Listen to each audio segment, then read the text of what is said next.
السلام علیکم ورحمۃ اللہ وبرکاتہ۔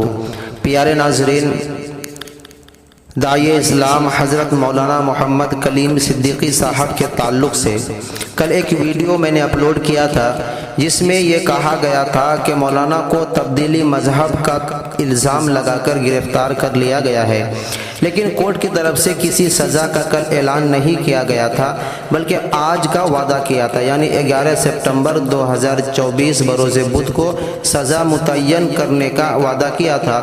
تو ابھی کچھ دیر پہلے مولانا کے تعلق سے افسوسناک خبر نکل کر سامنے آ رہی ہے کہ مولانا کو عمر قید کی سزا سنا دی گئی ہے۔ انا للہ و انا الیہ راجعون۔ دوستو، یہ بہت ہی افسوسناک خبر ہے۔ جس نے بھی یہ خبر کو سنا وہ سن کر دنگ رہ گیا، افسوس میں پڑ گیا اور یہ سوچنے پر مجبور ہو گیا کہ ہم آہ بھی کرتے ہیں تو ہو جاتے ہیں بدنام، وہ قتل بھی کرتے ہیں تو چرچا نہیں ہوتا۔ دوستو، آپ حضرت کے لیے دعا کریں کہ اللہ تبارک و تعالی خیر و عافیت کا معاملہ فرمائے۔ السلام علیکم ورحمۃ اللہ وبرکاتہ۔